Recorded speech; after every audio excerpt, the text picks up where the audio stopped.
Saya sih sebagai orang Jogja ya cuma ketawa aja dikira, oh bukan dikira, ada statistik bahwa kita miskin, gitu. Ya udahlah diterima.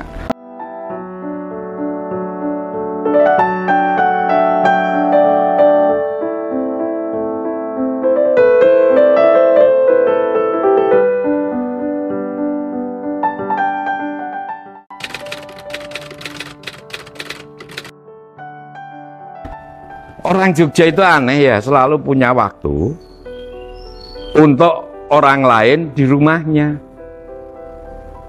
Sebaliknya dia juga selalu punya waktu untuk ke rumah orang lain, hanya untuk ngobrol. Orang bilang itu bersilaturahmi. Nah, kurang lebih kayak gitu. Lah, kalau orang ketemu orang lain, bahagia nggak sih kira-kira? Ya bahagia ketika dia ngobrol sesuatu yang menyenangkan mereka, dan bertemunya itu kan pasti dengan yang cocok-cocok kan. Ini saya tidak sedang berbicara filsafat eksistensial ya, bahwa orang lain itu ancaman, bukan itu. Tapi itu realita. Kita ketemu orang senang. Kurang lebih kayak begitu. Nah, itu yang membahagiakan.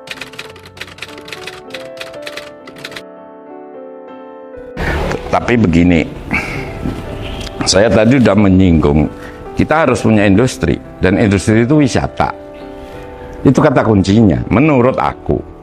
Nah, diharapkan dari wisata yang seperti itu, wisata bentuknya macam-macam ya, itu kemudian terjadi namanya mobilitas keuangan di wilayah tersebut. Nah, dengan cara seperti itu, ya pasti ada efek keuangan. Nah, kemudian bawa data sebagai data, iya, kita juga terima kalau orang Jogja dibilang miskin juga nggak ada soal, yang memang miskin, gitu loh. Lalu kan pertanyaannya mestinya bagaimana pemerintah membuat sesuatu yang efektif, gitu. Pertama agak susah ya, kalau yang paling efektif itu apa sih? Tetapi kalau saya melihatnya begini nih, kita itu punya kultur yang hebat. Tapi ini jangan diomongkan gitu tuh loh. Wah, kita hebat, ngapain? Dilakukan. Dilakukan, kemudian hari ini tuh diapakan kultur. Kan kadang-kadang kita itu kalau bicara kebudayaan, pada saat yang sama ditolak lah kita bicara kalau dengan wisata. Kebudayaan nggak ada hubungannya dengan wisata, bahkan itu hanya untuk melayani kepentingan-kepentingan tertentu. Ya itu satu argumen yang bisa diterima di satu pihak. Tapi di pihak yang lain saya melihatnya begini, nggak ada yang perlu dikhawatirkan dengan itu. Lah kenapa? Kebudayaan kan berkembang. Justru dengan interaksinya itu, dengan banyak orang itu, dengan banyak persoalan itu, dia menemukan lagi formulasi, kalau ini ekspresi baru yang memang tepat. Kalau hanya berekspresi yang lama-lama aja, ya sebenarnya kan nonton sekali juga cukup, gitu loh. Atau nonton video juga cukup. Nah, sekarang itu apa yang tumbuh? Itu yang paling penting menurut saya. Nah, apakah ini menjadi sesuatu yang oleh pemerintah dilihat? Menurut saya seharusnya dilihat. Perda kebudayaan itu sekali lagi memberi peluang hal itu. Kalau sampai nggak dilihat, ya itu persoalannya ada di pemerintah. Kalau saya kan hanya melihat gitu loh. Hari ini itu hanya melihat.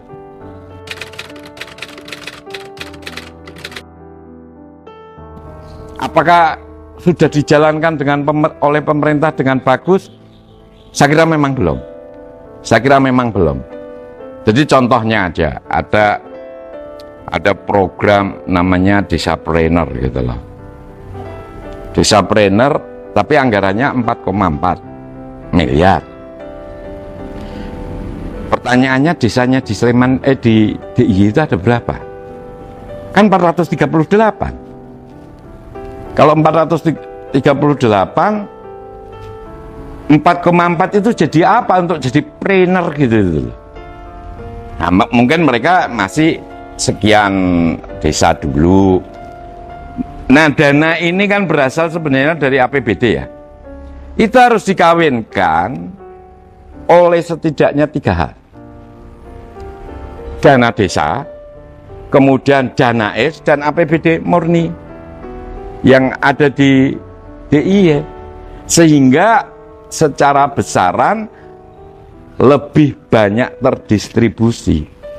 Tapi apakah kalau sudah didistribusi begitu bisa berjalan dengan sendirinya? Belum tentu. Lalu apa tugasnya pemerintah?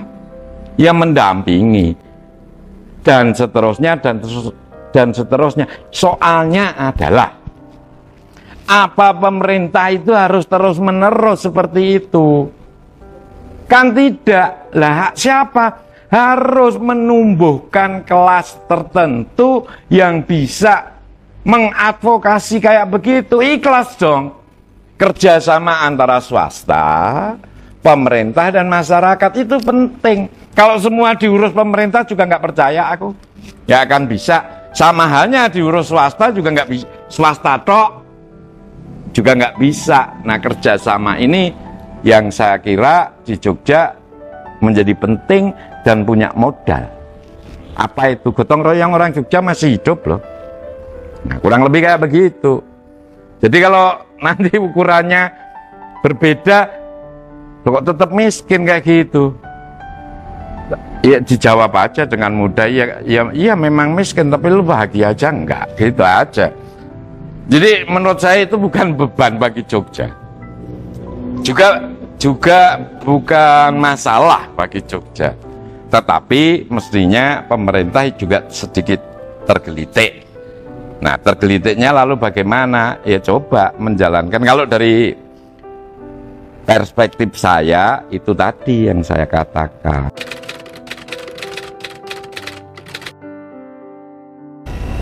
Karena kemiskinan itu diukur menurut BPS, lantainya nggak boleh tanah, ininya apanya, dindingnya nggak boleh apalah, bambu atau kayu yang jelek. Asik loh itu ngomongnya kayu yang jelek gitu loh, karena dia tahu ada kayu lebih mahal dari dinding gitu loh. Terus apa itu, gentingnya nggak boleh daun, nggak boleh rumbai.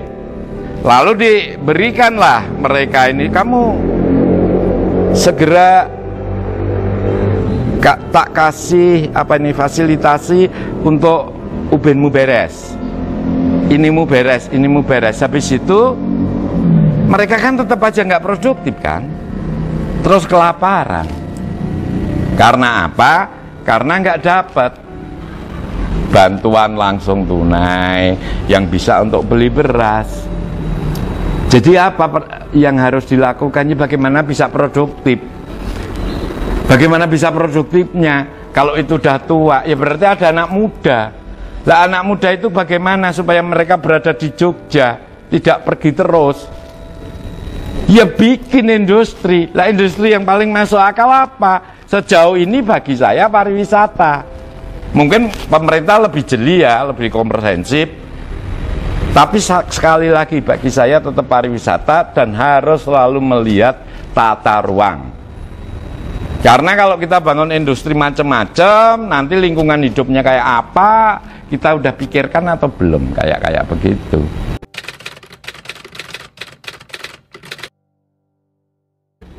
Nah sekarang ini kan pemerintah ini menyadari ternyata penopang kita itu adalah UMKM.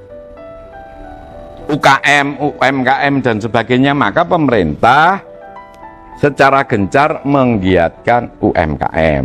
Jadi ini bukan persoalan Jogja, ini persoalan Indonesia. Nah seperti itu. Nah kalau itu didaratkan di Jogja, kemudian kan pertanyaannya begini nih, apakah pemerintah Jogja sudah cukup signifikan menggiatkan mereka sehingga menjadi produktif? Kan kurang lebih kayak begitu. Saya kira sudah. Tetapi sekali lagi, mau UMKM mau apapun itu juga tergantung daya beli masyarakat. UMKM-nya bagus, pemasarannya juga bagus, tetapi daya beli masyarakat nggak bagus, ya nggak terbeli. Lalu bagaimana daya beli masyarakat ini bisa ditingkatkan? Dibangun industri. Industri apa? Wisata. Itu menurut sekali lagi pandangan saya yang sesuai dengan konteks Jogja. Kalau mau membangun industri yang lain, nanti tata ruangnya kayak apa? Terus ini kan daerahnya kecil. Terus apa ini polusinya kayak apa dan sebagainya. Makanya ke situ. Jika itu jadi dan itu berkembang, kan masyarakat dapat duit, UMKM-nya terbayar. Kan begitu teorinya. Kalau sekarang UMKM jalan terus disupport terus, ya itu harus. Tetapi masyarakat sekitar juga nggak bisa membeli, ya omong kosong itu.